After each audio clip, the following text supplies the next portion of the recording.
Hello दोस्तों, आपका स्वागत है हमारे श्रेष्ठ गोकुल एजुकेशनल प्लेटफॉर्म पे। आज हम लोग पर्यावरण के बारे में पढ़ेंगे। क्या होता है पर्यावरण, आइए समझते हैं।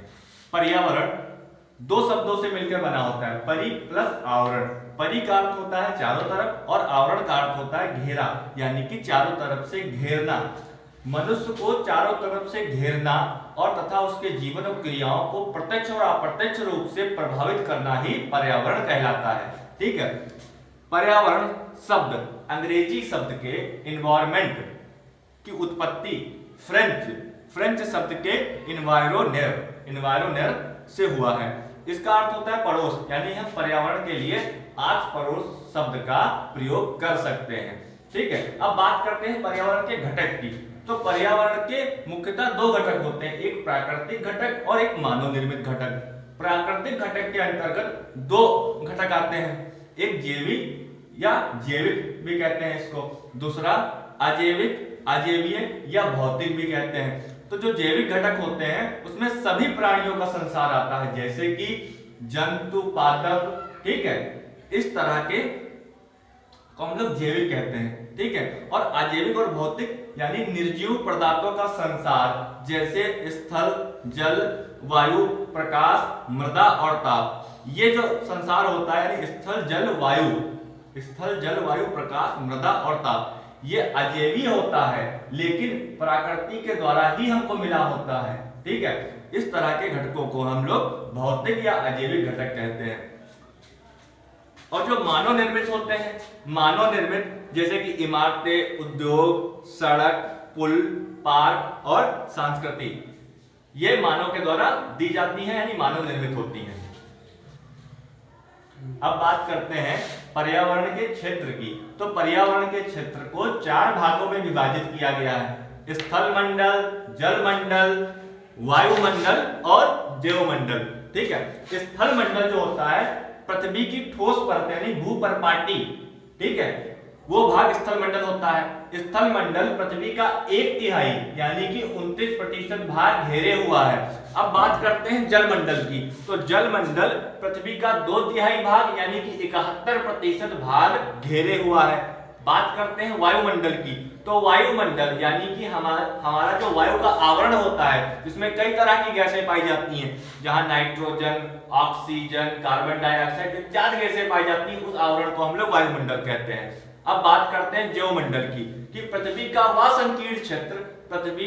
संकीर्ण क्षेत्र जहां स्थल, जल, वायु मिलकर जीवन को संभव बनाते हैं, वो जैवमंडल होता है। भाई मानव जहां पर रहेगा, यानी कि सजीव लोग जितने भी होते हैं, सजीव जगत जहां भी रहेगा, वहां पर पानी की आवश्यकता होगी, वायु की आवश्यकता यानी ऑक्सीजन की आवश्यकता होगी और स्थल भी होना चाहिए। ठीक है। जहां पर जीवन जीने की अनुकूल परिस्थितियां उत्पन्न होती हैं, उस मंडल को हम लोग जैवमंडल कहते हैं।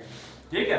अब बात करते हैं पारिस्थितिकी तंत्र या परितंत्र की। तो पारिस्थितिकी तंत्र या परितंत्र क्या होता है? जहां पर मानव भौतिक जगत और प्राकृतिक जगत के साथ अनुकूलन बैठाता है, यानी कि परिस्थितियां एक दूसरे के समान होती हैं, अनुकूल होती हैं, उस क्षेत्र को हम लोग परितंत्र या परिस्थितिकी तंत्र या परितंत्र कहते हैं। ठीक है। तो परिस्थितिकी तंत्र सर्वप्रथम 1935 में एजी टेंसले की विचारधारा का प्रतिपादन किया था। ठीक है। सर्वप्रथम 1935 में एजी टेंसले ने पारिस्थितिकी तंत्र की विचारधारा का प्रतिपादन किया था। यानी हम कह सकते हैं कि हमारे एग्जाम में क्वेश्चन आता है, तो पारिस्थितिकी तंत्र की खोज किसने की थी या उसका प्रतिपादन किसने किया था? तो एजी टेंसले ने किया था 1935 में। ठीक है। पारिस्थितिकी तंत्र के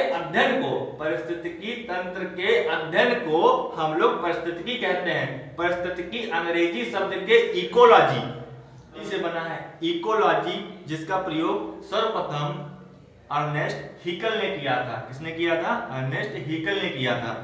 पारिस्थितिकी तंत्र प्रकृति की क्रियात्मक इकाई होती है। पारिस्थितिकी तंत्र प्रकृति की क्रियात्मक इकाई होती है और इकोलॉजी शब्द का सर्वप्रथम प्रयोग किसने किया था? अर्नेस्ट हिकल ने किया था। अब बात करते हैं पारिस्थितिकी तंत्र के घटक की। तो इस तंत्र के दो प्रमुख घटक होते हैं, जैविक और अजैविक। पारिस्थितिकी तंत्र के दो प्रमुख घटक होते हैं, जैविक और अजैविक। अगर पारिस्थितिकी की बात करते हैं, इकोलॉजी की बात करते हैं, तो इसके जो घटक होते हैं वो जैविक और अजैविक दो घटक होते हैं, जैविक और अजैविक।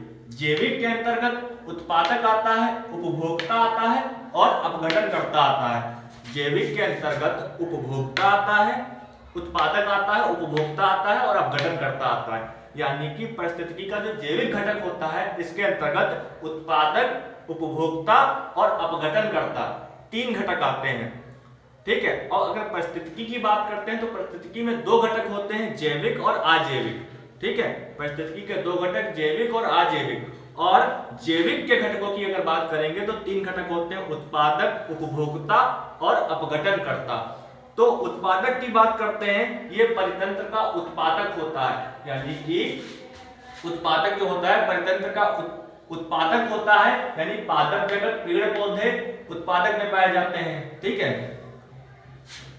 उपभोक्ता जो अपना भोजन स्वयं नहीं बनाते हैं, दूसरे पे निर्भर होते हैं, जो अपना भोजन स्वयं नहीं बनाते हैं, दूसरों पे निर्भर होते हैं, उनको हम लोग उपभोक्ता कहते हैं, ठीक है। उपभोक्ता के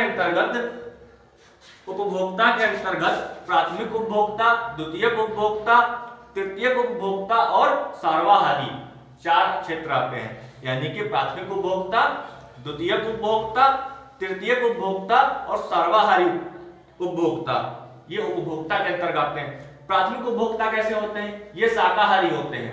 प्राथमिक उपभोक्ता शाकाहारी होते हैं और पेड़ पौधों यानी पादपों पर ही निर्भर होते हैं, यानी कि पेड़ पौधों के पत्तियां, कोमल तने खाते हैं, जैसे टिड्डा, बकरी, हिरण इत्यादि, ठीक है। द्वितीयक उपभोक्ता ये शाकाहारी जीवों को खाते हैं, ये शाकाहारी जीवों को खाते हैं, हम कह सकते हैं द्वितीयक उपभोक्ता प्राथमिक उपभोक्ता को खाते हैं, जैसे कि मेढक, बिल्ली और लोमड़ी, ठीक है। अब बात करते हैं तृतीयक उपभोक्ता की। तो तृतीयक उपभोक्ता जो होता है या तो प्राथमिक उपभोक्ता को खाता है या द्वितीयक उपभोक्ता को खाता है या प्राथमिक और द्वितीयक दोनों उपभोक्ता को खाता है, जैसे कि शेर। अब शेर जो है वो लोमड़ी को भी खा लेगा, यानी कि द्वितीयक उपभोक्ता में लोमड़ी आती है, लोमड़ी को भी खा लेगा, और प्राथमिक उपभोक्ता में हिरण आता है या बकरी आती है, इनको भी खा जाएगा, ठीक है। तो तृतीयक उपभोक्ता प्राथमिक और द्वितीयक दोनों उपभोक्ताओं को खाता है, शेर, मोर इत्यादि। अब बात करते हैं सर्वाहारी की। तो सर्वाहारी जो उपभोक्ता होते हैं ये उत्पादक को खाते हैं या प्राथमिक उपभोक्ता को खाते हैं। सर्वाहारी जो होता है या तो उत्पादक को खाएगा या प्राथमिक उपभोक्ता को खाएगा, जैसे कि मनुष्य, बिल्ली, कौवा, मोर इत्यादि, ठीक है। मोर जो होता है वो तृतीयक उपभोक्ता में भी आता है और सर्वाहारी में भी आता है, ठीक है। अब बात करते हैं अजैविक। अजैविक घटक हमारे लिए क्यों उपयोगी हैं? क्योंकि प्रकाश, वायु, मृदा ये उत्पादक और उपभोक्ता दोनों के लिए आवश्यक है भाई। उत्पादक जो है, उत्पादक में पेड़ पौधे आते हैं, तो पेड़ पौधों के लिए प्रकाश जरूरी है, मृदा जरूरी है, वायु जरूरी है, ताप जरूरी है, ठीक है। और उपभोक्ता के लिए भी ऑक्सीजन, प्रकाश, जल ये सब चीजें जरूरी होती हैं, ठीक है।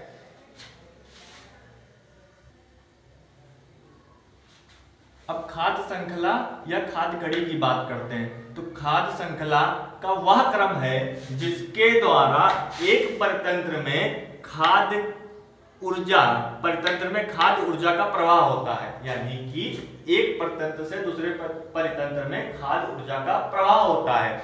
खाद्य ऊर्जा का प्रवाह एक दिशीय होता है, एग्जाम्पल के लिए समझे हम, पौधे को टिड्डा खाता है, तो यानी कि पौधों की ऊर्जा टिड्डे में गई, टिड्डा को मेढक ने खाया तो इसकी ऊर्जा इसमें गई, मेढक में गई, और मेढक के बाद मेढक को सांप ने खाया, तो ऊर्जा का स्थानांतरण होता रहता है।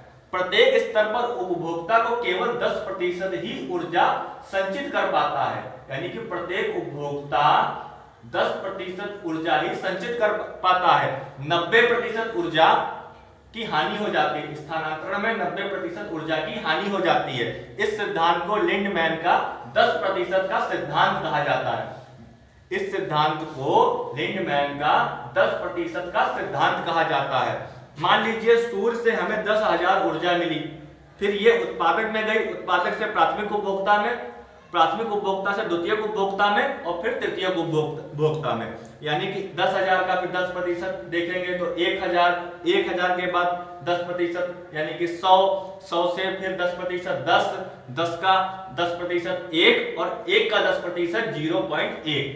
ठीक है, मूल उत्पादक में अत्यधिक ऊर्जा प्राप्त होती है। जो मूल उत्पादक यानी कि प्राथमिक उपभोक्ता होता है, या हम कह सकते हैं कि मूल उत्पादक होता है, यानी कि सूर्य से डायरेक्टली उत्पादक को ऊर्जा मिलेगी। तो जो मूल उत्पादक होता है उसमें सर्वाधिक ऊर्जा प्राप्त होती है, और जो श्रेष्ठ श्रेणी का उपभोक्ता होता है, जो श्रेष्ठ श्रेणी का उपभोक्ता होता है उसमें सबसे कम ऊर्जा उसे मिलती है। यानी कि मूल उत्पादक में अत्यधिक ऊर्जा मिलती है और सर्वश्रेष्ठ में सबसे कम ऊर्जा मिलती है। ठीक है, ऊर्जा का प्रमुख स्रोत क्या होता है? सूर्य होता है, सबको पता है। ठीक है, ऊर्जा का प्रमुख स्रोत सूर्य होता है। अब देखते हैं पिरामिड, ऊर्जा के पिरामिड को, यानी कि सबसे ज्यादा ऊर्जा किसको मिली? उत्पादक को। उत्पादक के बाद प्राथमिक उपभोक्ता को, उससे कम। प्राथमिक उपभोक्ता के बाद द्वितीयक उपभोक्ता को, उससे कम। और तृतीयक उपभोक्ता को सबसे कम मिली। तो हम कह सकते हैं कि जो मूल उत्पादक होता है उसे सबसे ज्यादा ऊर्जा मिलती है, और जो श्रेष्ठ श्रेणी का उपभोक्ता होता है यानी कि तृतीय श्रेणी का उपभोक्ता, इसको सबसे कम ऊर्जा मिलती है। इसीलिए ऊर्जा का पिरामिड हमेशा सीधा बनता है। इसी कारण से ऊर्जा का पिरामिड हमेशा सीधा बनता है। ऊर्जा का पिरामिड हमेशा सीधा रहता है। अब बात करते हैं खाद्य जाल की। तो अनेक खाद्य श्रृंखलाओं का समूह, अनेक खाद्य श्रृंखलाओं का समूह खाद्य जाल कहलाता है। ठीक है, ऊर्जा स्थानांतरण का जो मार्ग होता है वो बहुदेशीय होता है। ठीक है, ऊर्जा स्थानांतरण का जो मार्ग होता है वो बहुदेशीय होता है। इसी कारण प्राकृतिक यानी पृथ्वी पर प्राकृतिक का संतुलन बनाए रखता है। ठीक है, अब उदाहरण के तौर पर समझते हैं कि खाद्य जाल होता क्या है। पौधे जो होते हैं यानी कि उत्पादक, पौधे शब्द आएगा तो हम उत्पादक पे ही जाएंगे। ठीक है, पौधे जो होता है, पौधों को बकरी भी खाती है और पौधे को टिड्डा भी खाता है। ठीक है, और पौधे को खरगोश भी खाते हैं। ठीक है, खरगोश जो है यानी कि खरगोश, लोमड़ी खरगोश को खाएगा और शेर जो है वो लोमड़ी को भी खा लेगा। ठीक है, और मनुष्य जो होता है वो बकरी को भी खाता है और पौधों को भी खाता है।